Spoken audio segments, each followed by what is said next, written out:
What's really good, ladies and gentlemen? It's the OG, but equal down data, aka Chef. Y'all know what it is. This is the Continental Delight, Mr. Muffins Martinez. The international snack. I'm not going to call it the midnight snack. The international snack. He's Hey, in the building. I like that better. The international snack. I like that better. Yeah, I like that. Continental Delight, Mania, snack. Mania has officially Instead of midnight snack, I like the international snack better. That's better. Bang, we're going to stick with international for that one. But now Mania has come. Jeff, it's WrestleMania weekend just came and went, bro. Holy shit. You know what, though? Like, subscribe, share. Before I forget, like, subscribe, share, right?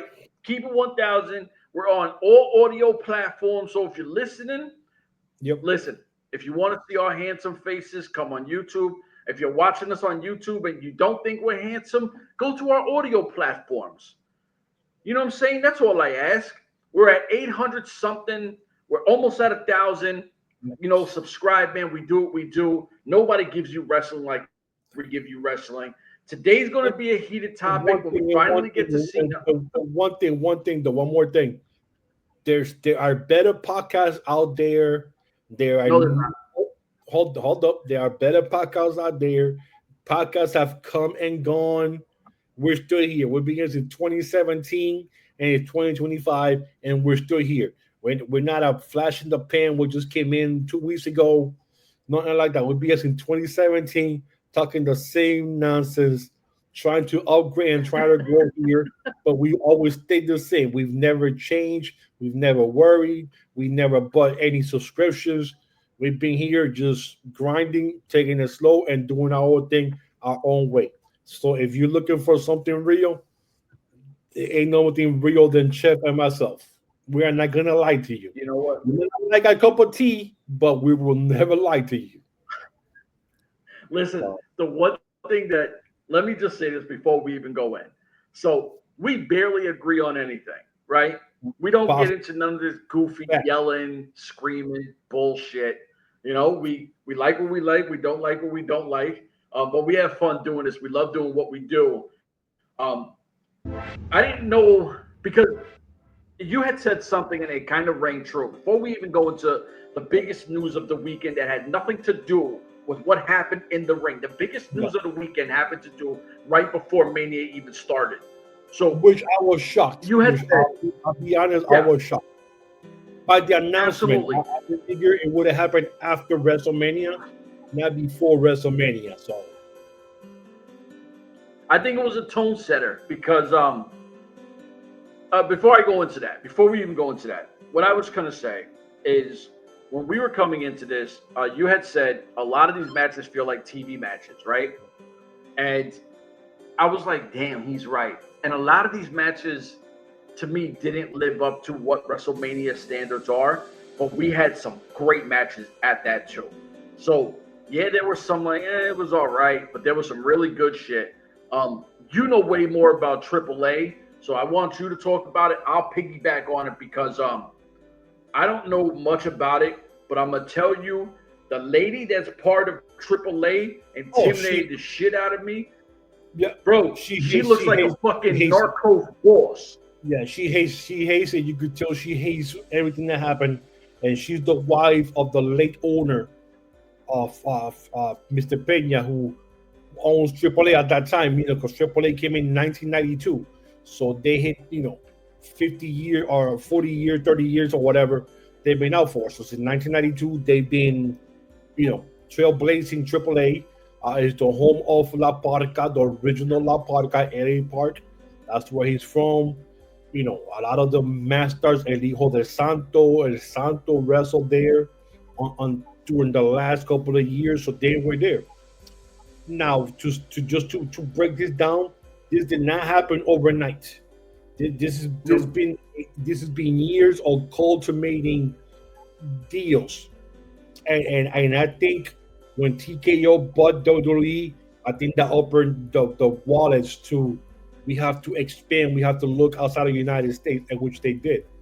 And I think the final nail in the coffin was when AEW announced their big show with CMLL down there in June, the first week in June.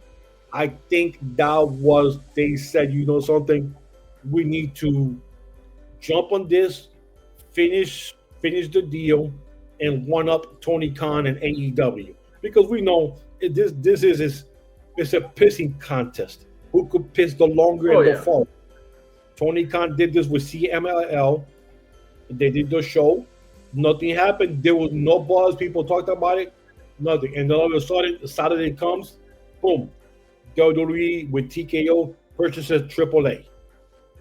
Dude, that's the biggest news you could think of. This is as huge and as big as Vince McMahon taking out his pee-pee and saying, I'm buying WCW, I'm buying ECW, and everybody going crazy before social media blew up. Oh my God, he's destroying or monopolizing wrestling.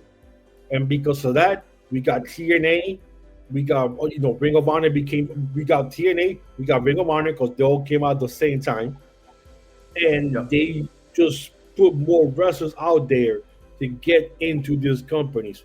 So the purchase of AAA is huge, because now they just put a market or their stamp in the Latino market, which they be wanting to do that for the last 30 years.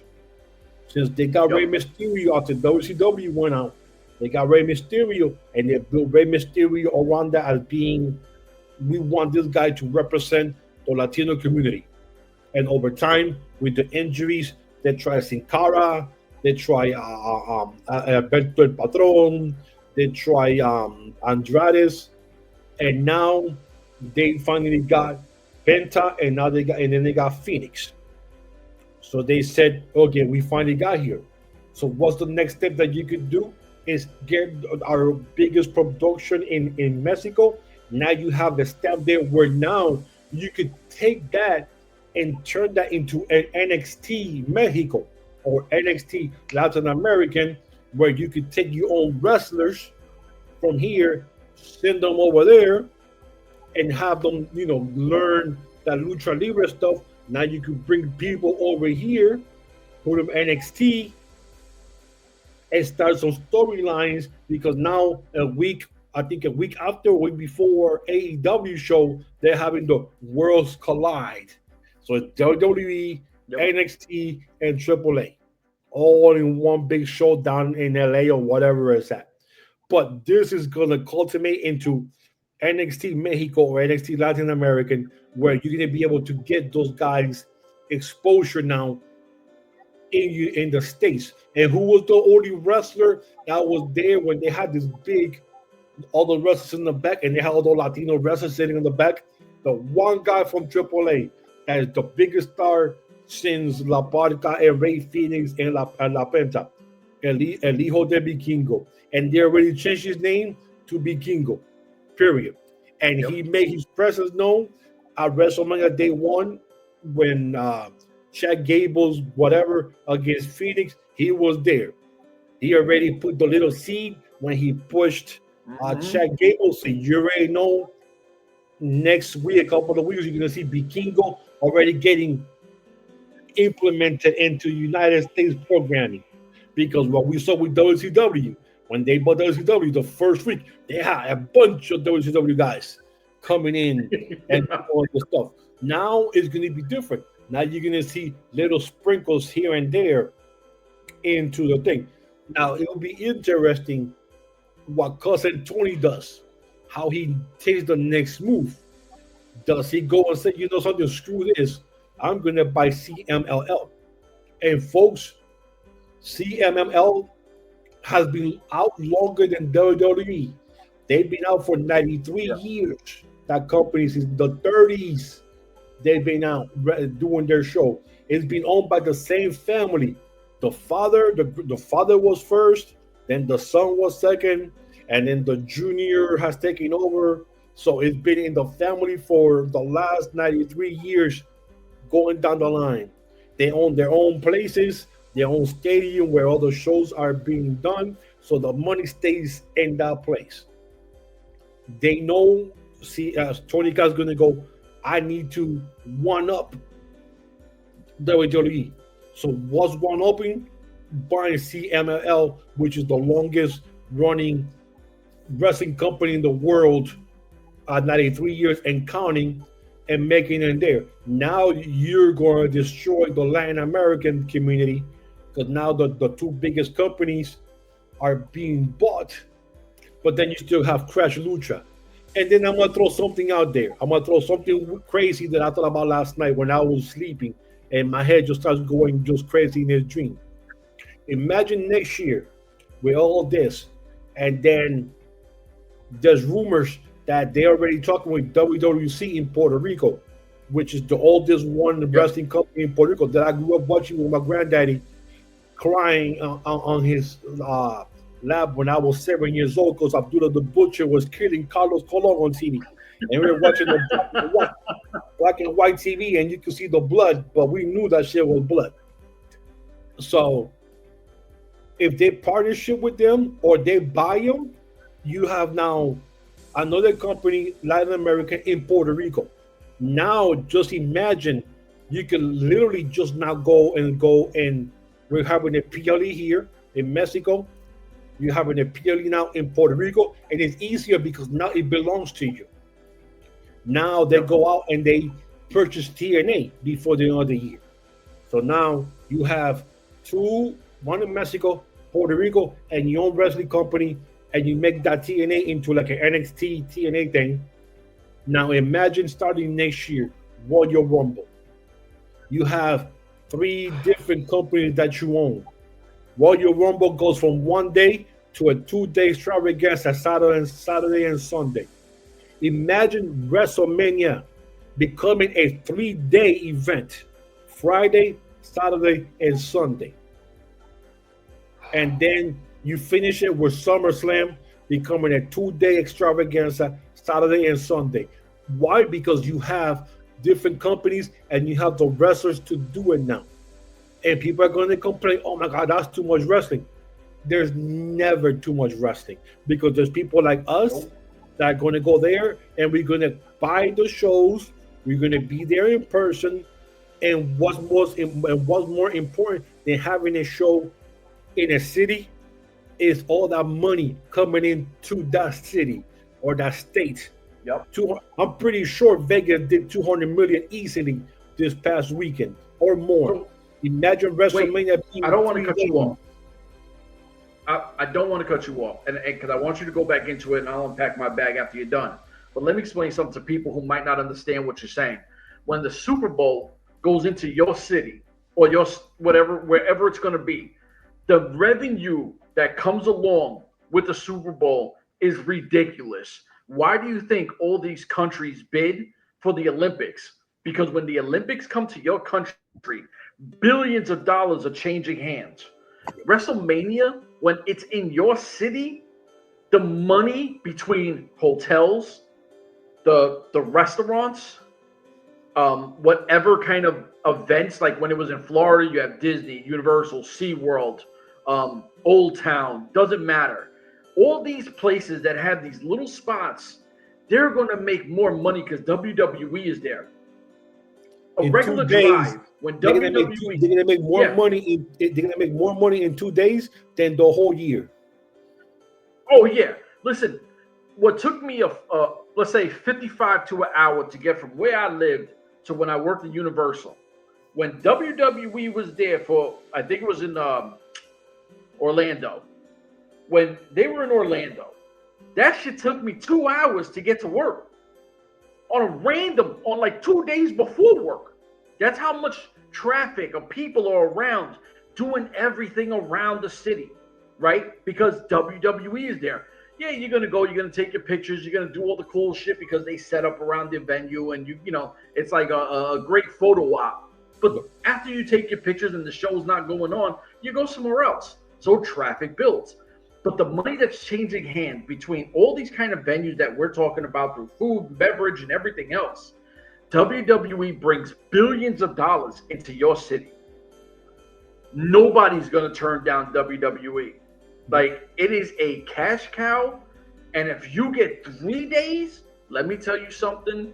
That's a lot of money changing hands. My apologies. I just wanted to explain to them about the money aspect. You know, and I could see WrestleMania being a 3-day event, starting on Friday, Yeah. Saturday, and Sunday. You have your whole weekend. This will be the equivalent of the Super Bowl. You go to a city, Minnesota, or Sacramento, Kansas City, or something like that, and they're hosting the PLE. Now they're venturing into one specific side of your city or town, and they there from a Wednesday when people, or Tuesday when people start showing up, and then other little companies that live around there start putting their own shows because we live here.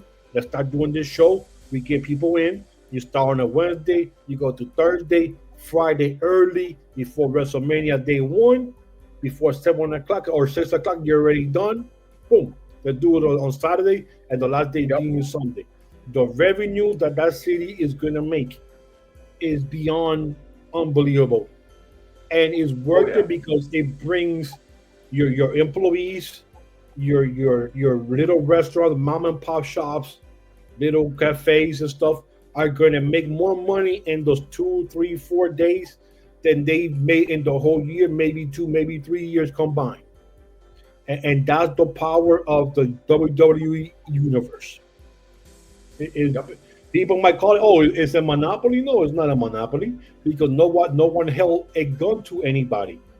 They sat down. This has been years in the making, and I'm pretty sure. And I don't want to speculate. I know what everybody's thinking, but I know that Lady Peña. I know she's not happy with this shit.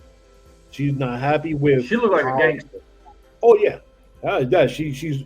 The thing is, she doesn't do anything. She's just the face, you know. Like they say the president doesn't do. The president of the United States doesn't do anything. He's a face of the United States, and the government behind him does everything else, and they tell him what to say and what to do. That's her job. She's there because of her husband. She's there every week. She's there at every show. She never misses a show unless she's sick or something, and she's there with the husband's urn. Always there next to him, next to her. So she's there. So it'd be interesting if she'll be there moving forward when the WWE shows, and she's going to be there also. But right now, Vikingo is front and center of this deal, and he's going to get pushed.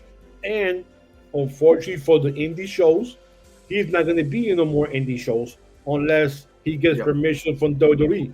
And you're going to see him in TNA because they have a working partnership, and you're going to see him in NXT. You're going to see him here and there. But the indie days of him doing all this crazy shit that he does in the indies, those days are done. So now his body will last now because now he don't have to do that shit anymore. You know, they're going to stop him from doing all that crazy stuff. He's going to get stopped. So if this is good or bad for business, we don't know. What's going to happen next is whatever happens next is going to be the next move, and that move is going to go to AEW and see what Tony Khan does with CMLL, or if he goes somewhere else and buys a company in a different country to hit back at TKO and WWE. What's going to happen with WWC? What's going to happen with TNA? There's still 8 months left in the year before we know what's going to happen with all these things. I still say, and I believe you believe the same thing as me, that TNA is good as bought by WWE before the end of the year. Oh yeah. Listen, so I love what you gave. I love what you bring because it's a lot to unpack, and I don't need to do much because of the information you gave. The one thing I can say is, so I'm in Gainesville, right? I'm visiting my son. It's like 4 something. So 5 o'clock hits. He puts on Peacock. He's like, "Yo, wrestling is gonna go on." We're all chilling, talking to my son, and we see that they say Triple H is gonna make a huge announcement. So I'm like, "Oh snap!" Like, who did they just sign? Like, is it who's the big signing?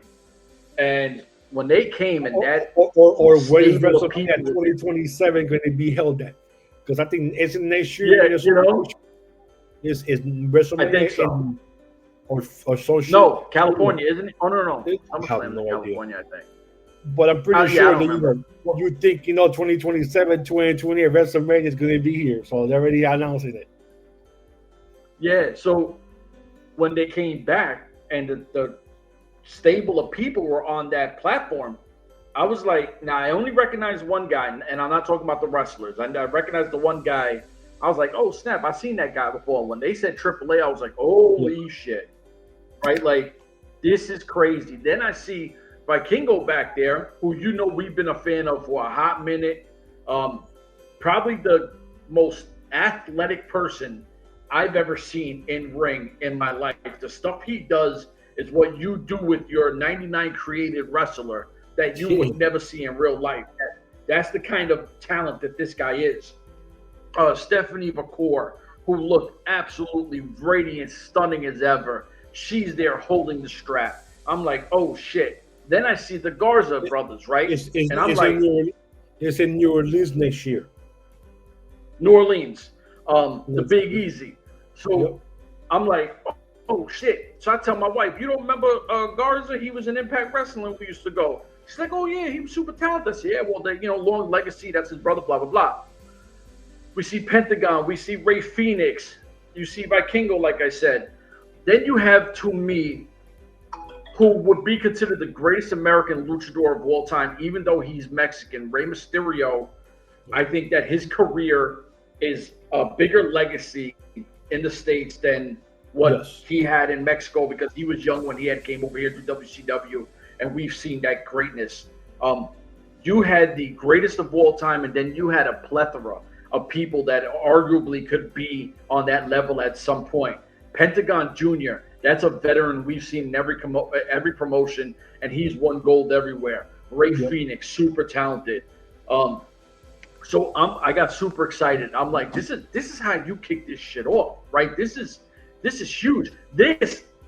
I didn't know what to expect from Mania, but as soon as that happened, the first thing I thought was, I can't wait for Monday so we could podcast about this, because I'm fucking excited. I got excited for wrestling again. So I'm like, okay, I'm gung-ho. I see what's going on.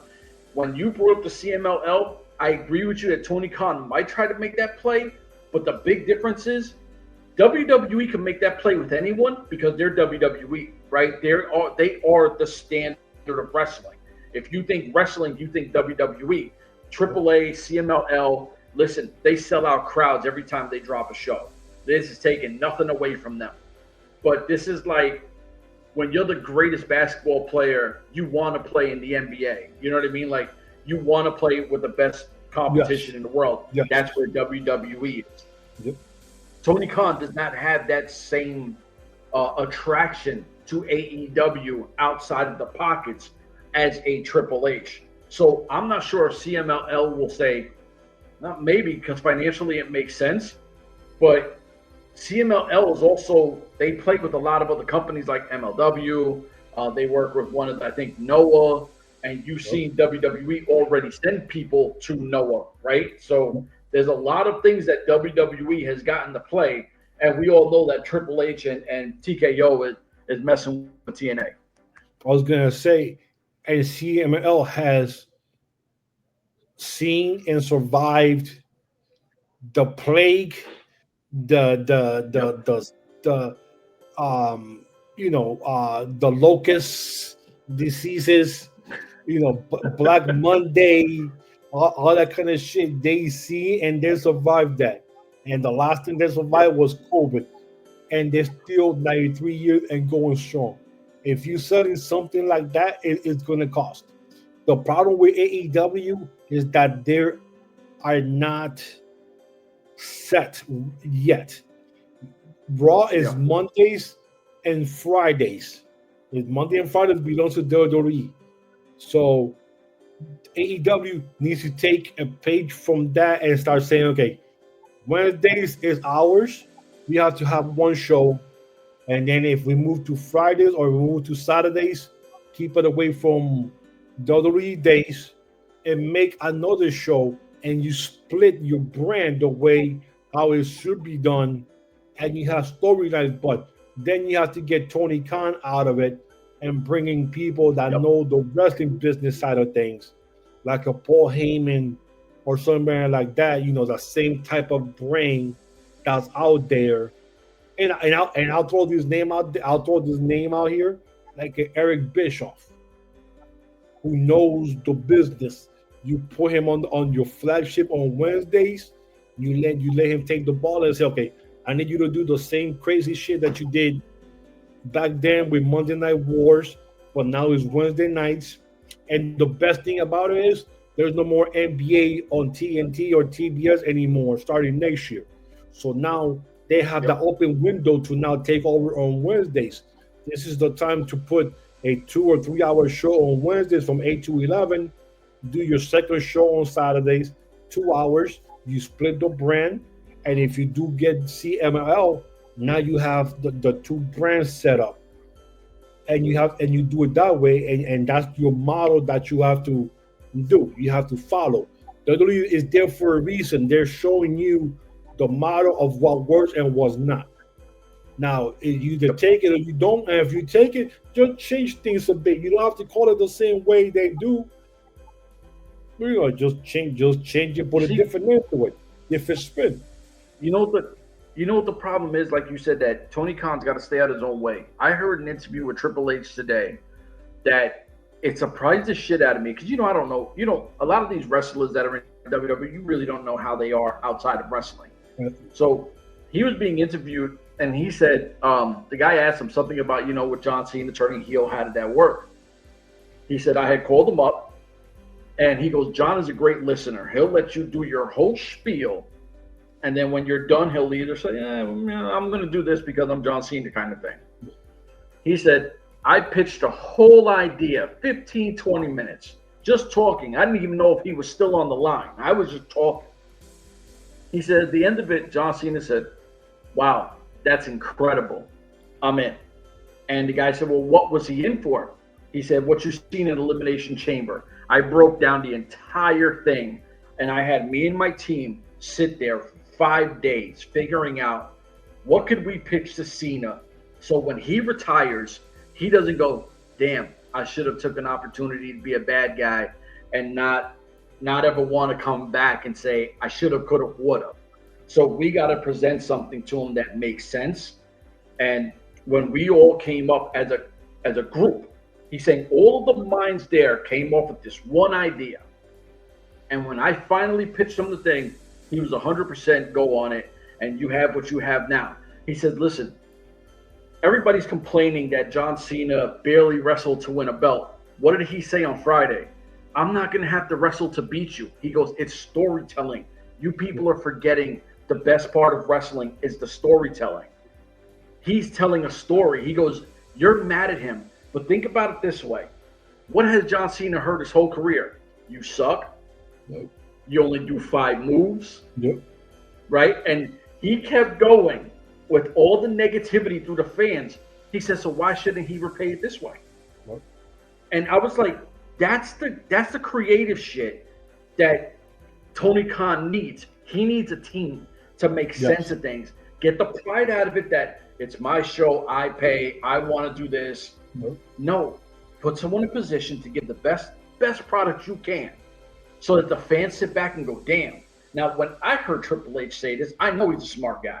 I was like, oh shit, I'm more involved in it now, hearing that it took this many people to finally convince Cena to do the heel thing.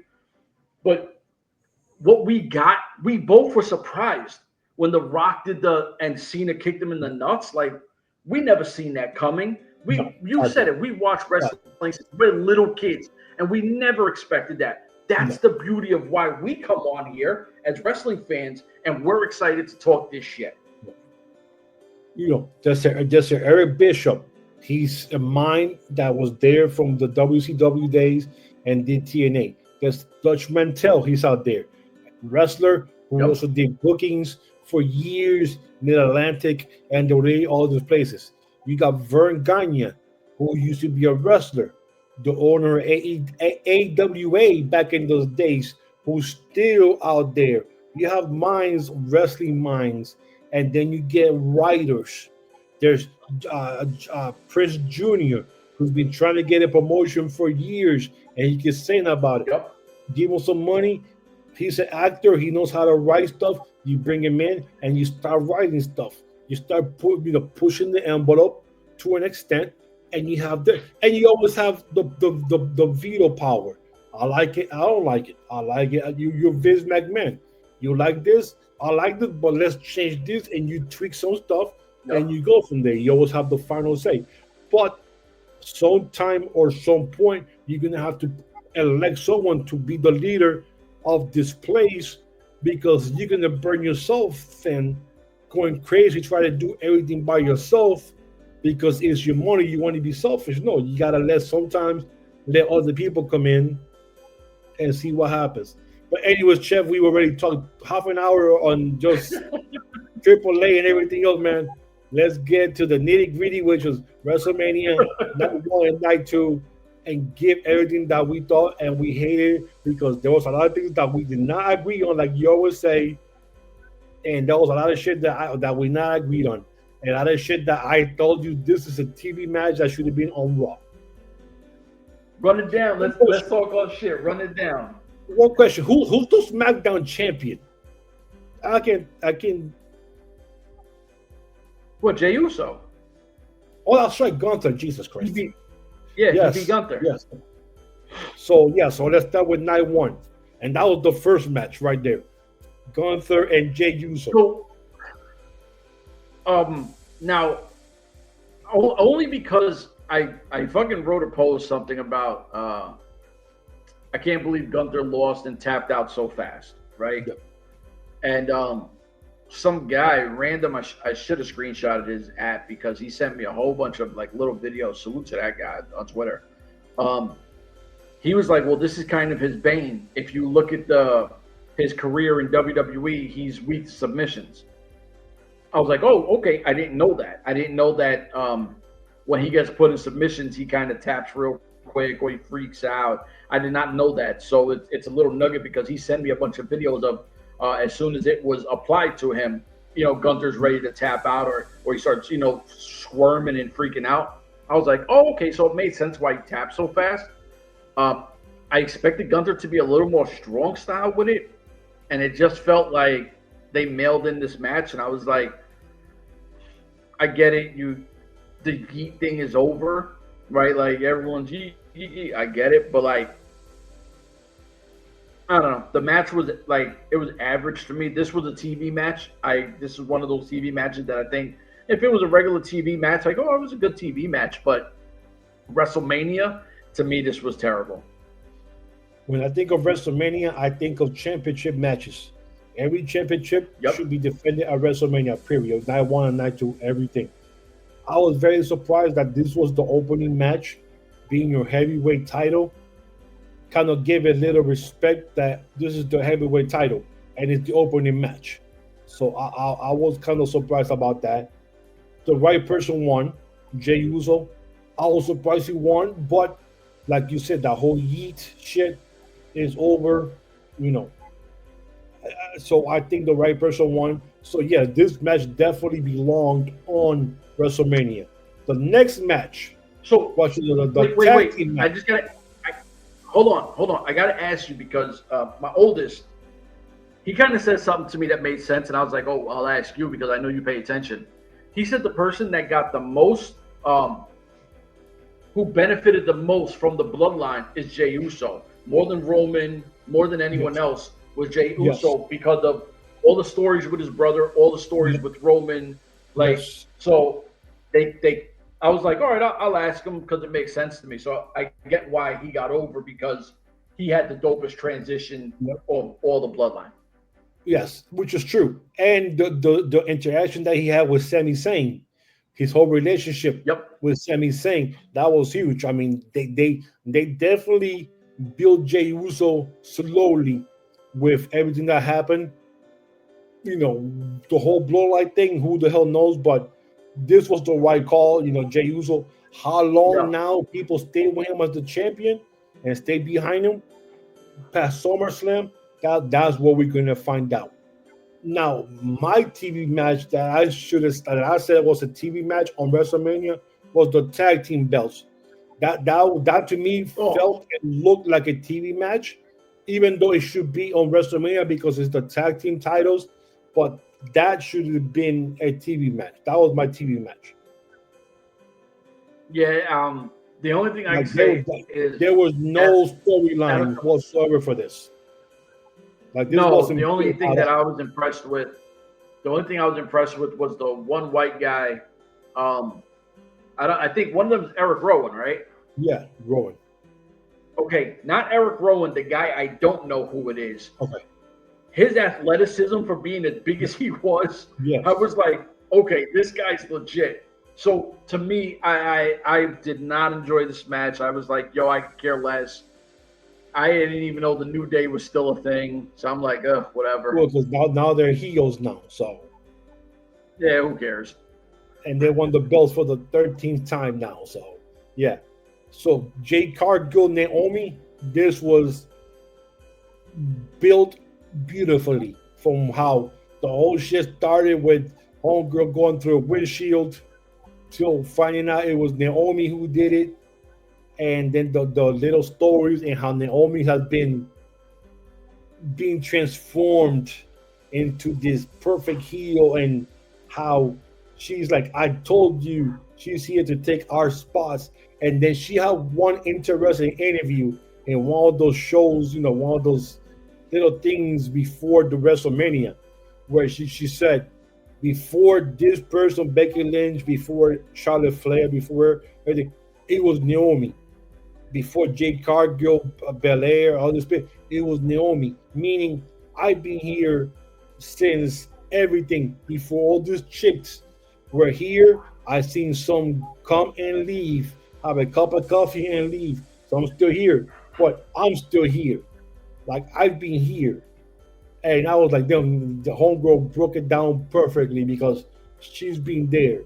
Now the right person won because Cargill was there with no one else. She was going to lose that match, and the match was good. I actually enjoyed the match between her and Naomi. Oh yeah. So I was watching it with my wife and my youngest, and we're both big Jade Cargill guys. We both are big. We love Jade Cargill since doing her thing in AEW, where she was green and killing it. Yeah. He's like, yo, she's Storm. And then when I look, I'm like, oh shit, she looks like Storm, right? So I was already back on my Jade Cargill shit because she looked amazing and she looked like Storm from X-Men. Naomi saying that, let's not pretend like Naomi didn't go to TNA too, because they gave her the boot. You know what I mean? Like, yeah, she definitely was there back and forth. She stayed there, but she left at one point too because they were like deuces to you. Yep. But great match, title. great storytelling. Yep.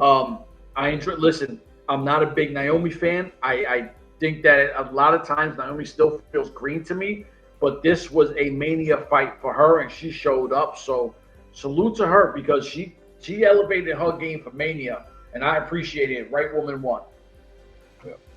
United States match, Jacob Fatu against NA Knight. I was so happy for Jacob Fatu just because I seen him from day one when he came back from COVID and they were doing the show with MLW right in Philly. And I had gone to all four shows in a row that they were in Philly. We went to those shows. And he was there and he battled Hammerstone. And he was the champion, for like 2-3 years? With contract unit, destroying everybody. And seeing him go to the WWE and finally making it there and doing what he's doing where people saw, oh my God, this guy is this. Yeah, we knew that already. We knew that he was this. Or we knew that what he could do. And people finding out now, and him winning the United States title, he finally brings a title or another title to that little whatever shit is going on between those guys there. That little family with him and Solo and Tama. So, that's going to be interesting to see on SmackDown Friday what's going to happen going forward. But yeah, I actually enjoyed the match. I mean, he had to hit NA Knight, two times or 3 times with the moonsault to beat him. Off the top. Yes. Yep. And when LA Knight caught him and did like whatever his finishing maneuver was, and didn't pin him, I was like, oh shit, Jacob Fatu's winning this. So I was definitely happy for that. So we had the pleasure to watch these guys. I watched Eli Drake, you as well, live at the Impact Zone. I'm a big Eli Drake fan. I'm a bigger Jacob Fatu fan. Yeah. So we had the pleasure to watch these guys and cover them and talk about them. And both of them going to WWE was like, it was so dope because they were so big. They should be on that big platform.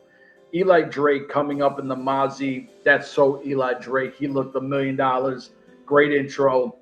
Jacob Fatu, the Samoan werewolf, which you guys think that the Samoan werewolf is new. No, like Muffins Martinez said, we've been watching the Samoan werewolf kill it since he's been in Contra Unit, MLW, to coming over, and now we got some gold around him. Enjoyed this because guys like this, they don't come around all the time. These are special individuals, and we got to have that mania from two special wrestlers. So salute to them because this felt like a mania match to me. Yes. The Grande Americano against Ray Phoenix. Jesus Christ. This was my other TV match that should have been on TV on Raw and not on WrestleMania. This did not deserve a WrestleMania, especially not being the fourth match in over your all three different titles matches. So your fifth match at that. This should have been the opener or at least the second match of the night. Not this high on the card. It was supposed to be Rey Mysterio, but the night before at SmackDown, you saw him towards the end. He pulled up, and nobody saw what happened because they went off. And then you saw the videos afterwards. He's being hobbling. He had to be carried out by two guys to the back. They're saying it's either he pulled a groin or he, not pulled but or ripped. He tweaked something. He tweaked something. No. Either he tweaked it or he ripped the groin. So if he ripped it, he's going to be out for 6 to 8 months if he has to do surgery to reattach it. So hopefully just a pull groin, put some ice on it, sit down and do shit for a couple of weeks and see what happens. But if he ripped it, then he's done for a while. And this is where AAA comes in because now your biggest draw, who is Rey Mysterio, and you have him as being the leader of LWO, which God just break this group up already because this horrendous. Now you could put Vikingo in his spot with Dragon Lee, and do some matches here and there with those guys. But a Grande Americano won. And I was gonna say another thing with AAA, those masks are gonna be flying off the shelves when people start seeing all the different wrestlers with the masks going, that wrestle there, especially La Parka. Oh my God, just wait till fucking La Parka hits WWE ring and he goes out dancing, and everybody starts rushing to the concession stand to buy a La Parka mask at $300 a pop. Daddy, I want that mask. We don't have the money. Daddy, I want that mask. Shit, I just spent $300 on the La Parka mask. That is basically the same mask as what's the Scream movies. Ghostface. Right? It's the same mask or so similar to that. But anyways, so the next match, Tiffany Stratton versus Charlotte Flair. I really thought they were going to give Charlotte Flair the rub like they always do with Charlotte Flair when she comes back from an injury. I said she's going to be Tiffany Stratton. They're going to bury this kid and she's done. So I was shocked that Stratton actually beat her clean at that. Were the prettiest moonsault ever in the middle of the ring and got her. So I was very surprised by the finish. I want to give a shout out to Danny Limelight, who was the guy who opened the door for Charlotte Flair get out of the car. The chauffeur. So he looked all David up there and shit, looking like a true driver.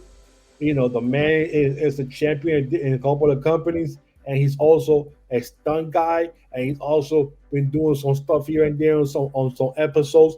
Usually, he gets killed in every episode that I've seen him in. He gets shot in every episode that I've seen him in. But at least he also didn't he produce his own movie and got some kind of award? yeah, he got some award for it. Yeah. But lately he's been in some episodes of some different shows, and he's always gets shot and killed. So, but he's out there doing his shit, doing his stunt thing. But hopefully, I get to see him more than one episode before he gets killed. I say, oh shit, there goes Danny. He got blasted again. So yeah, but yeah, I was surprised Tiffany won. To be honest with you. Yeah, no. I was getting kind of. First off, let me just say how stiff this match was. These girls don't like each other. No. This was a very stiff match. But let me tell you something. The crowd is not fucking with Charlotte Flair no more. Her time is over. They're booing her. They don't want her no more. I don't want to see her no more. Charlotte Flair, your fucking time is over. Retire. It's done. You're fucking washed. Unless now they bring her back, and now that John Cena beat her father's record, they'll have her break Cena's record. For be the worst thing I've ever seen in my life. Back to Flair, the record now she's an 18-time or 19-time women's champion or whatever. But be the worst thing I ever seen. Yeah. And the main event of the night, which was the best main event I've seen in years, since last year's Rock and all that shit that happened with Rock and Cody inside the ring, everything that happened. Or the triple threat match between Seth Rollins, Roman Reigns, and CM Punk. Holy shit. All I can say is holy shit. Wait. Let me come in here. Let me tag in. You go ahead, bro. Because I'm watching this, and I got Alex who's standing right here. He'll admit it to you. So I'm telling him no one is going to win until Paul, I just forgot his name. Paul Heyman gets involved.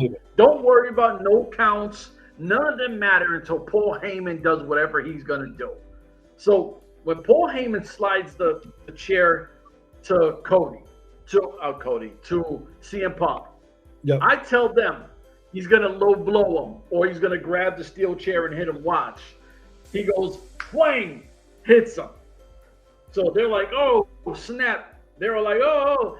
I'm like, yo, I guarantee you, he's going to hand it to Roman. He's going to low blow Roman. No way. What does he do? He goes, whang. Then he starts scrambling his eggs, right? He starts, wow. I'm like, okay, do your chef shit because you're scrambling homeboy's eggs. So they're all laughing because they're like, oh, shit, he's 2 for 2. Then he handed it to Seth Rollins. Let me tell you something. Seth Rollins is on his Messiah bullshit because he goes from the black with the blowtorch. I'm like, oh, this is gangster, right? Blowtorch looking fire, the move. Oh, everybody's singing his shit. Lights go out. He's in all white. If you pay attention to the sides of his glasses, those are the thorns that go around Jesus's head. Amen. Homeboy was on his Jesus shit. Seth Rollins comes out. I'm telling you, I was like, Jesus is not losing, right? So he comes down. This match was phenomenal. I enjoyed this. The storytelling by all three men was great. Paul Heyman getting involved. Now, the only thing is, Seth Rollins is not the kind of wrestler that needs a Paul Heyman. Seth Rollins could talk with anyone. He could do whatever. But the creative genius that's going to be behind Seth Rollins now, I am gung-ho to see what the hell we're going to see next. Well, when Paul Heyman grabbed the chair and you see him torn between CM Punk or Roman Reigns, and he slides the chair to CM Punk, I'm like, damn, he sided with CM Punk. And you see the look on Reigns. And then he goes up there, hit him, and boom, low blow. And then he gets the chair and get down on his knees, like, like my tribal chief, blah, blah, My blah, tribal blah. chief. And then this dude starts whining on CM Punk. And now he turns around, get him, Rollins, get him. Right there, when he started doing, I'm thinking to myself, okay, he's too much now trying to tell this guy to kill Rollins. So right there, my overdoing it. senses. And then boom. And then just to see him just kind of plop in the corner of the ring there and by the turnbuckles and just look with his diabolical face. If they had the Slammy Awards the night before, they should have had the Slammies afterwards, Sunday or do it Monday night. And they should have had the Turn of the Year or the Best Actor in the Best Leading Actor in something. The award goes to Paul Heyman. Bro, Paul Heyman gave me so many different emotions in that 5 minutes that he turned on CM Punk and then turned on Reigns. But before he turned on CM Punk, he's like, see, you made me do this. This is your fault. You made me do this. And then he turns, when he got hit. See, this is your fault. You made me do this.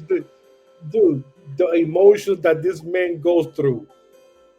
I was exhausted just on those 5 minutes. I'm thinking there was an award for this man because this guy just put a amazing performance.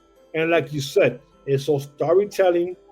It's all little things here and there that makes you believe something is going to happen. And then when us, the fans, are right about something, dude, it's like we hit the jackpot. I knew it. I saw it coming. And then when you're wrong and they do the opposite of what you said was going to happen, you are devastated. Your whole feelings just go down your gut, and you feel wheezy. You feel like you've been on a roller coaster because it's down to your stomach, and you're like, this dude just did gut at me. That was the performance that Paul Heyman gave to us Saturday night, and this was the ending of night 1 for WrestleMania. Now we move to night 2. Randy Orton and somebody to be determined. That's the first match that started? That's like the third or fourth. Okay, so they have it here wrong. Was it AJ Styles first or no? No, that's right before the main event. Damn, so they got this all messed up. All right, so I guess I'm going to read it how they have it here because they got it all messed up then. So that's fine. Okay, so Randy Orton came out doing the thing. I'm here for 20 years. I have no opponent. I want to give the RKO, and all of a sudden, say his name, and he appears. I believe in Joe Hendry. I believe in, and the place just popped. Folks, without a doubt, this is the biggest win for TNA, and TNA wasn't even involved. This is the biggest win for TNA, and since TNA has been out for 20-something years, this was the biggest win. To have your heavyweight champion with your heavyweight belt being shown in WWE. And they announced it. And they announced it. They announced it too. The biggest stage of wrestling, the biggest show, the biggest mecca, the biggest commemorating thing that you could imagine, the biggest. I will say WrestleMania is as big as the parting of the Red Sea. This is how big WrestleMania is. To have your belt being shown in living color there in front of everybody, in front of 60,000 people, whatever people were there. 60,000 people know who TNA is now. If they didn't before, I'm pretty sure majority of people, fans, know who Joe Hendry is and who know who TNA is. But the fan, the casual fan who didn't know who TNA was or is, they found out last night. They found out who the champion is. They found out what the company is and what the belt looks like. because that was a huge win for TNA last night.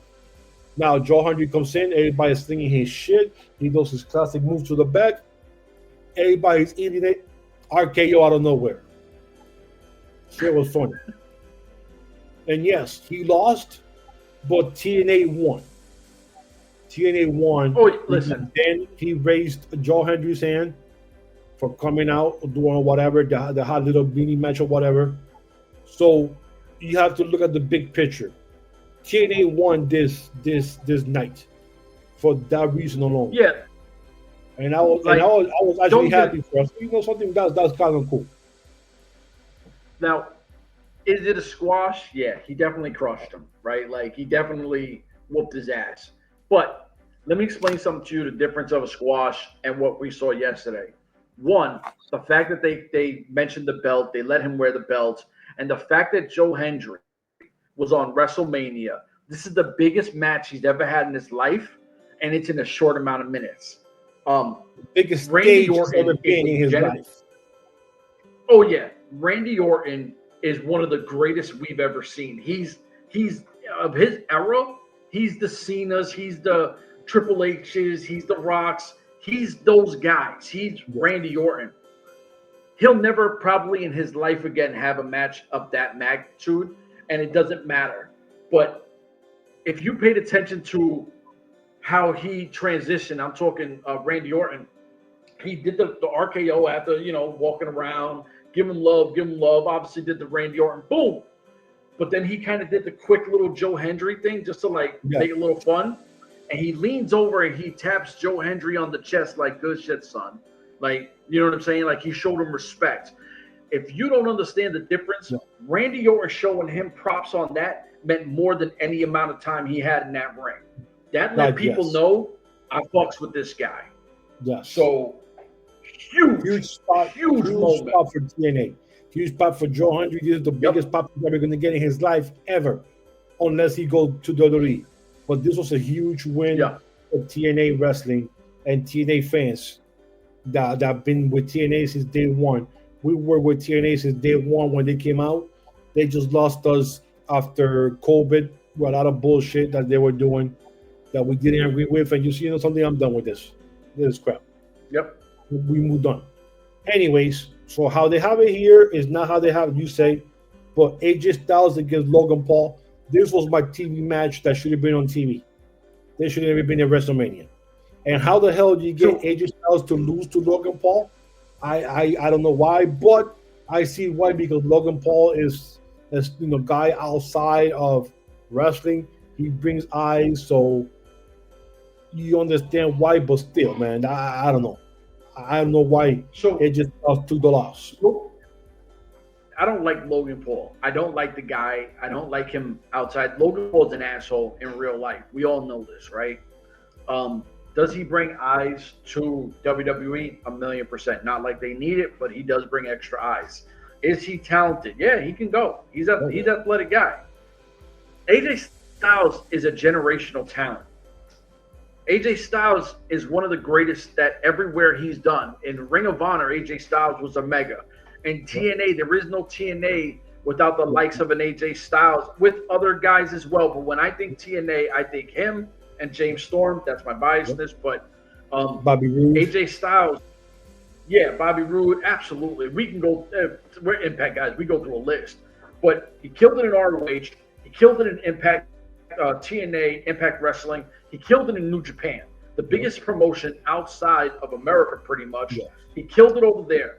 Then he comes to WWE and kills it. To have him lose at Mania versus fucking Logan Paul, the problem is with these dumbass fans. I hate wrestling fans. I hate dumb wrestling fans. Not all wrestling fans, dumb wrestling fans. There is a big difference between heel heat and just not liking somebody. People do not have heel heat with Logan Paul. He's done nothing noteworthy to be a heel. People don't like Logan Paul. Not because he's a bad guy. They don't like him, period. And probably because of his brother. And then for a long time, I thought it was the same guy. I said, no, the guy who wrestles also the boxing. Like, wow, this guy must be good because he's boxing and wrestling And then I found out that it was brothers. I was like, oh shit, okay. So I didn't know there were two different. You know what's messed up about? You know what's messed up about them is that if you pay attention to anything that Jake Paul, he's the older brother, Jake Paul. Every fight that Jake Paul has, Logan Paul's in attendance. Every wrestling match that Logan Paul is, Jake Paul is never there. Oh wow, okay. I never knew that. So how they have it here at the Sin City Street Fight, Damian Priest versus Drew McIntyre. I honestly felt when I saw this was also a TV match that made it onto WrestleMania. It was okay. And I was surprised.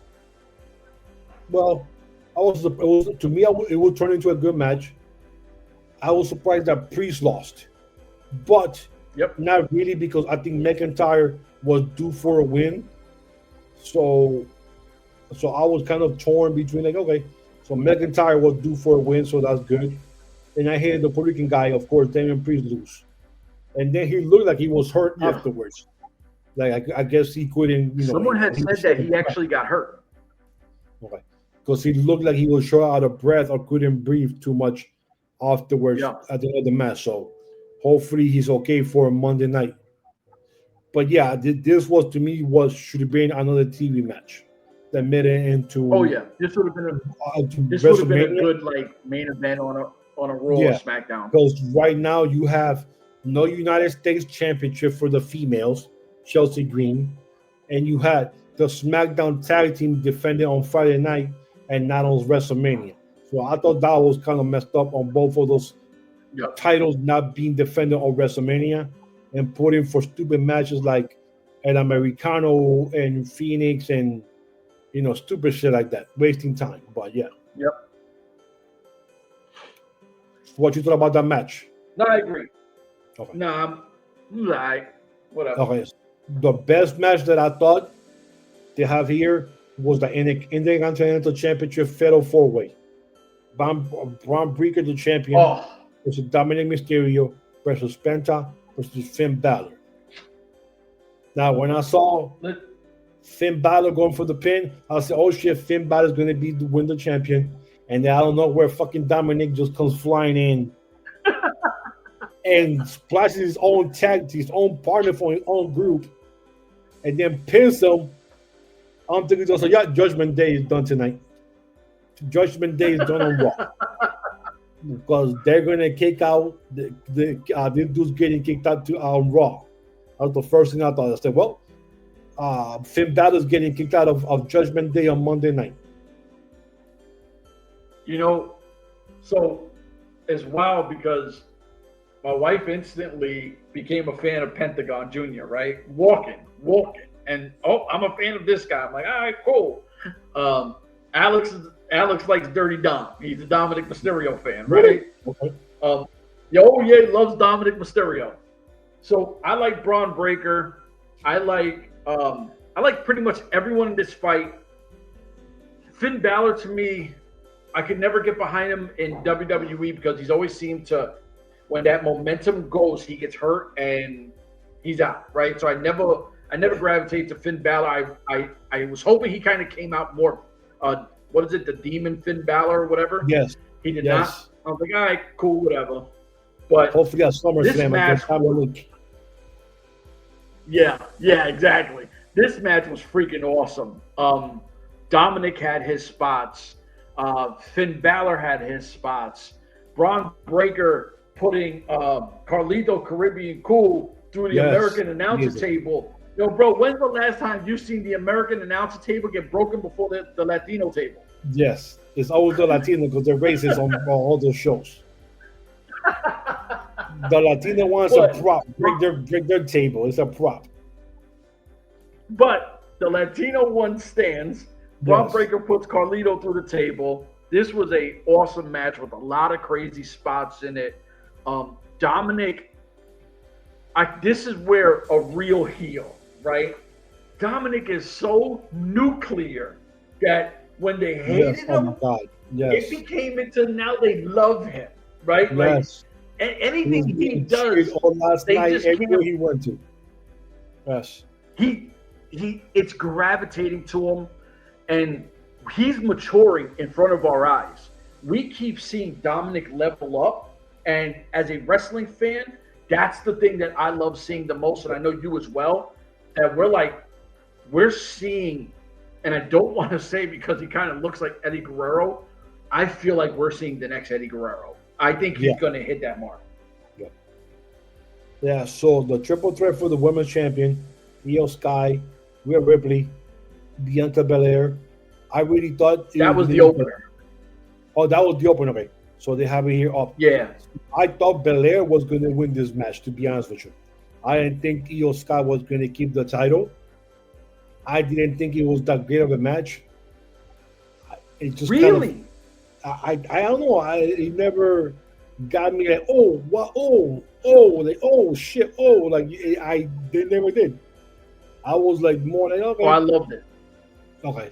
So, yeah, so I was surprised Belair did not win and Io kept it. And I'm pretty sure a lot of people on Twitter went crazy when Belair didn't win either. Or Rhea Ripley didn't win, so. Oh, yeah, like, Alex was going all out. He thinks Rhea Ripley's like the hottest chick that ever walked kind of thing. I don't get it. I don't either. Oh, yeah, he's got the same way. That's the same way how you think Alexa Bliss is the hottest chick in the wrestling. Bro, stop. Alexa Bliss is the hottest wrestler ever. Alexa Bliss is the hottest wrestler ever. Stop. Why wait, Alexa Bliss wasn't even in Mania. How are you throwing her name out there? Because that's how ludicrous and crazy it is that Alex thinks that Rhea Ripley is that hot, that you think Alexa Bliss is that hot. That's crazy. The bad genes and looking. I guess. That's crazy. Your son got bad taste in women. So what I will say is, going into this match, I literally was like, damn, it's either going to be Rhea or Bianca. And I wanted Io. I love Io. I think Io is so dope. And I think she's always shadowed, right? She's always feels like they always got something negative to say of how she won and can she, will she win the big fight? This triple threat, Bianca is a star. Bianca's a star. Rhea's a mega star, right? Like, these girls are killing it. Yes. Io just put herself on that level. The difference is Io, she's a smaller girl. They used power moves, manhandled her, and there was all gas, no brakes. You know what I mean? Yeah. She was all heart. She never quit on herself. And I was like, yo, Io Sky's that one. So Io Sky getting the win, I'm all for. I love the match. I really enjoyed it. The next match is my other TV match because it didn't make no sense to me. Liv Morgan, Raquel Rodriguez, Valkyria, and a determined wrestler who turned out to be the man, Becky Lynch. I called it. Huh? It was horrible? I called it. Oh, no, I called it. Like, when they were like, who's going to be? I was like, watch it be fucking Becky Lynch. Yeah, because they're from the same country and shit. So, yeah, that makes sense. Yep. So, now Lyra is a double champion, which we both hate because I hate when they become a double champion. Yep. Because now you the IC champion on top of the tag team champion. Dude, like, no, man. No. So my thing is, I know that she was paired up with Bayley. And Bayley kind of got screwed over. Bayley got screwed over because Becky Lynch. Yep. They want Becky Lynch in. And my thing is Bayley still technically a tag team champ because she's with her, or it don't work like that? It don't work like that. She got replaced. So unless now they come with a storyline where, well, I'm supposed to be the tag team champion because I'm her partner, I got replaced. Yeah. You could do that and, and start putting the Bayley back as a heel type deal thing. Yeah. If they want to do that, then yes. But no, once you're out. So there's no such thing. So, but Karia is two belts. If I'm her, I'm like, yo, I'm defunking my tag team side. You got to get a partner. Get Bayley to be your partner now. I got to focus on my. I'm for real. I got to focus on my singles title. I can't do both. I mean, let's be honest. I can't. It's impossible. And I'm pretty sure. I mean, that'll be some messed up shit. But I could see her losing the IC title just so she could focus or have them focus on the tag team belts with Becky Lynch, which would be horrible, but terrible. That's wrestling. And the biggest match of WrestleMania that was supposed to be was the main event. The greatest moment in WrestleMania history. Yeah. Cody Rhodes versus John Cena, which is supposed to be the biggest match in WrestleMania history. And it did not turn out to be the biggest match in WrestleMania history. Bro, stop it. It's the greatest moment. It's the biggest moment in our history of 41 WrestleManias. You want to go first or should I go first? Do you want to go first and I'll go first? I'm just saying. All right, so let me go first. Well, I'm done with the phone. I'm done with the phone. I'm gonna close it because I want to listen to you, and then I want to go in afterwards of my rambling and try to clean up the mess. No, so just to kind of clean up some shit on your part and just add some facts to some of your lies that you're gonna be putting in here. Wow. So listen, John Cena has become the greatest wrestler of all time. It's no longer Hulk Hogan. It's no longer Ric Flair. It's none of those guys. Now, John Cena, and like we were saying before, I agree with Triple H with the storylining of it because for years, people have said Cena sucks. He's not good enough. He's this. He's that. You can't see me. The crowd has kind of given the business to Cena for years. Oh, yes. Now, I get to play the role of I'm going to destroy this. I'm the greatest of all time. Cena, to me, struggles, and this is the only negative I'll say about Cena. I think Cena has been good way too long where he's struggling to be a bad guy because even when he won, when the crowd was wanting him to change it and he picked it up, he was still smiling, right? Like he could not help but embrace that moment. You're a bad guy. John Cena is the greatest wrestler we have ever seen. There'll never be another John Cena. I don't care. John Cena has done it. The record is broken. The only numbers that matter are WWE Universe numbers. I don't care about the N.W.A. I don't care about TNA. I don't care about MLW, WCW, AEW. The universe is what matters. John Cena officially broke the record, and he is the greatest of all time. John Cena is the Michael Jordan. He's the Mario Lemieux. He's the Tom Brady. He's the Babe Ruth. We have got to witness the greatest wrestler of all time. It is our honor, our privilege to be able to sit here and be able to talk about his greatness. As fans, we are blessed to have watched this greatness. John Cena is the walking Messiah. So what you thought about the match, the ending, anything? I love the ending. Bro, listen, he said it on Friday. I don't even have to wrestle to win. So, he's doing his thing. Listen, first off, I hated two moves on that night. If John Cena does an FU or AA, whatever they switch the name to, off the top ropes, it's lights out. If Cody Rhodes does his whatever Cody Cutter thing from off the top ropes, it's lights out. The fact that these guys are kicking out after two, you're devaluing their moves on a crazier level. So I'm like, I really didn't like that. Music played. I expected The Rock to come out because it's Mania. And Rock did not come out. So I was a little surprised that we did not see Rock at all in any of Mania. Travis Scott comes out. I don't know a lot about Travis Scott. My son knows his music. He's like, it's the Fiend. That's his shit, Fiend. Travis Scott comes out. He's got his belt, the hardcore WWE belt. Cody Rhodes has enough of his bullshit. Told my homeboy, you punched me in my face. Get up in here. He throws a punch. Cody ducks it like, nah, little dunny, this is my world. And he does the, what's his move called when he spins him around? Yeah. Cody does his finisher. I'm not sure. It's some shit. Yeah, is it the cutter or some bullshit? I don't know. I think that's the off the top one, but when he spins you around, it has a different name. Okay. So All I'm gonna say is I don't know a lot about Travis Scott, but he took that shit like a wrestler, right? Like he positioned his body well, ate the move. I was like, kudos to Travis Scott. He looked all right. My one knock that I hated in this match is the entrance mask of Cody Rhodes. You took the Iron Man mask and fucked it up. How fucking dare you take a legendary mask and destroy it with all that goofy shit you had on it? I don't like that. I got mad about that. But Cody Rhodes, the most overrated WWE champion I've ever seen. And thank God that John Cena has saved us. If there was a wrestling Jesus that was on candles, it'd be John Cena.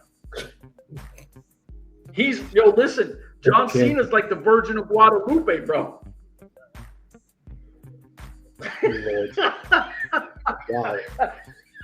The Virgin of Guadalupe. Holy shit. You tell me you wouldn't get a candle and light it? A John Cena candle? Oh, for sure. Make sure you held it, everything. Yeah, for sure, yes. Of course. You done? All right. So remember, I never stopped you. I didn't jump in. I didn't say shit. So you're going to say something. You already let me know I got to say something. No, I'm just going to say, I agree with you and then disagree with you on some things. Yes, John Cena is the greatest wrestler of all time in the WWE. Oh, stop it. In the WWE for the simple reason that he's wrestled, he's won and lost all his belts in the WWE. Not outside of WWE, in the WWE. So yes, I agree with you 100%. He is the best wrestler in the WWE. With that said, yes, he broke John Cena's record, Ric Flair's record. But as we know, you cannot change history. You cannot rewrite history. No, I'm sorry. You can rewrite history because he did. He broke the record. But you cannot change history. You cannot overlook history. Ric Flair is a 21 to 22 time heavyweight champion. He was champion in Mid-Atlantic with the N.W.A. a couple of times before he went to the N.W.A. and stuff like that. They overlooked that. Wrestling fans, WWE wants to fool the casual fan into believing that whatever happens in WWE ring is concrete evidence of wrestling, period. No. Thank God there's people, fans like us, or especially me, that know that's not true. There's wrestling before WWE. There's been, because it must have started somewhere before to get to where WWE Universe is now. So with that said, yes, John Cena broke the record, but he broke a record that WWE wants you, the sheep, to believe in. Not real fans like myself who knows you cannot erase history from the history books. There's tapes on this stuff. You cannot burn the tapes. I don't care how much money TKO has. You cannot buy and erase the history of time of what happened. So yes, all that stuff. Hey, John Cena, unbelievable man. He bought it. Another thing that I hate about this match was the ending. Hitting with the belt, all this stuff. What the hell is The Rock? We started this back in Royal Rumble when he came out with the thing. We all thought Cody Rhodes was going to turn, and it turns out John, the biggest swerve in the wrestling history since the N.W.A 20 years ago or more. Where's The Rock? The Rock should have been involved in some shape or form during this WrestleMania. He should have came out. He should have distracted John Cena. They should have whooped his ass. I'm sorry, Cody Rhodes. They should have whooped his ass. And then John Cena comes in and pins him and wins.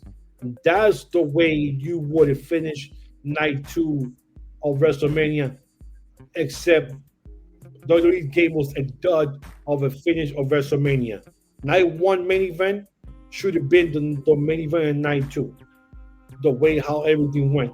Because this is not a way how you finish WrestleMania with that type of a finish. For this guy to break a record that he never broke, but He broke it there, and people will celebrate about it. Another thing that I didn't like is this was not, and I'll be honest, and people will probably hate, this was not the best WrestleMania that we've had. This was par, maybe I would have given out of 10, I gave it a 5 for the whole. Yeah, this is one of the worst. It wasn't that great. I wouldn't say worst. No. I wouldn't say worst, but definitely not the best, and definitely not even that good. So okay, I'll take that. So, but John Cena being labeled by you as the best wrestler in WWE, yes, no questions asked. Would I buy a candle with his face on it? No, right there. I'll buy a Ric Flair candle with his Ric Flair's face on it, and every time I light it, I go woo and bow, woo and bow, woo and bow, to give grace to the wrestling god that is Ric Flair, the real champion that went around different countries. Hold on. Countries. So basically, what I'm having to deal with, countries, not one countries. I literally sat here and talked about how great John Cena is. He's the greatest of all time. He's bigger than Hogan. He's bigger than Flair. He's bigger than wrestling. No, not in WWE. In all of wrestling, John Cena is the greatest that ever laced them up. Never ever laced them up. In WWE. So, Ric Flair got a platinum album. He doesn't rap. He don't sing. Okay, so he does not. Is Ric Flair doing what Cena is doing in movies? So honestly, I heard him already whispering. So my question to you is, my 18-year-old son, would you say that John Cena is the most influential wrestler you've ever seen in your life? Yeah. Yes. Okay. Of course. So he's most influential. Of course. Okay. So John Cena. Never denying that. Okay. So John Cena breaking the record last night in a monumental way where we seen arguably the greatest WrestleMania moment we've ever seen in our lives. 41 WrestleManias, and this is the biggest and best moment I've ever seen in my life. This is bigger than Hogan Warrior. This is bigger than Hogan Warrior. Now you know you what? lying. Now you know you lying. Bro, you're saying shit like that. What happened? You know you lying. The biggest in 41 WrestleMania. This is the biggest moment. Yeah. Oh hell no. Who? Oh, I think him breaking that record is better than breaking Hogan's 960 pounds. So okay, the equivalent to what he's trying to say is, you know how Alexander Ovechkin just broke Gretzky's record, right? Yeah, hockey. Okay, so he's saying, because that's one of the longest records they thought would never be broken. Oh God, yes. John Cena's record breaking is bigger than that. There's John Cena has done the unthinkable. So you mean to tell me bigger than Hogan slamming the Giant, Andre the Giant, or bigger than Hogan against Ultimate Warrior, or bigger than that, or bigger than Ric Flair lasting 60 minutes or an hour to win the world title? Well, that was a WrestleMania, right? Yeah. It's also bigger than when Lex Luger on the 4th of July, Independence Day, slamming Yokozuna on the USS Intrepid. It's bigger than that happened on WrestleMania too? No. That was like a regular pay-per-view. That didn't happen on WrestleMania. Just saying. You're saying that this? No, man. And first of all, it's a fake record. He did not break. It's not a fake record. He did not break Flair's record. Flair's record is 21, 22 titles, not 16. This is what the sheep of the machine that is the universe wants you to think. This is the AI. No, as WWE wants you to think, to the simple-minded folk like yourself, to believe in that John Cena broke a record that's not real, because Ric Flair won 22 to 22 titles. heavyweight titles. Not Okay, 6. you know what? And wait, I can explain this and end it with this. What's your number one minor league team for the Astros? Now is the Sugarland Space Cowboys. Okay, That's so what they're Tennessee, called. Sugarland Space Cowboys, right? That's what they're called. Yes. What would you rather win? Would you rather win the Sugarland Space whatever AAA championship, which they did, or would you rather win the world? Or would you rather win the World Series? Of course, the World Series. Okay, WWE is the World Series, and everything else is the minor leagues. Well, now yes.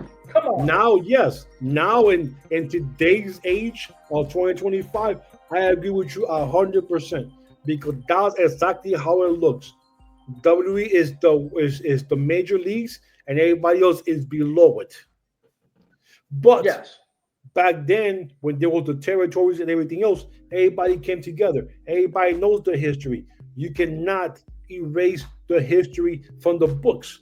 It's there. There's film. It's on black and white.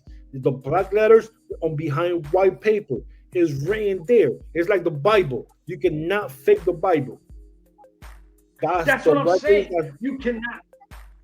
I agree. You cannot fake the Bible. And John Cena right now is fucking Jesus. Oh, good Lord. John Cena is written in it as Jesus. He's Jesus. He's Moses parting the Red Sea. Dude, just take us out, bro. Just take us out. I can't. I can't right now. I'm shocked. I will never say that I'll be at a loss of words, but right now I'm at a loss of words. Listen, all this blasphemy shit is all for fucking. Yes. Listen, we do this shit for shits and giggles, have fun. My it's nothing God. crazy. But, My God. Listen, like, subscribe, share, all that good shit. Urban Wrestling Network, y'all know what it is, man. Nobody gives it to y'all like we give it to you. You know, no Diddy pause, all that good shit. Matter of fact, you forgot, man. Play the music and send us out of here, man, because that's what we doing now. Play all music, bro. Well, Jeff, hold on. Before I say, deuces. Man, I'm walking different, talking different. Loved ones see the difference. I'm untalkative and distant. I guess I'm seeing true colors. Stealing this for suckers. Deport the Jerry Hellers and the Busters. Salute the good fellas and the hustlers.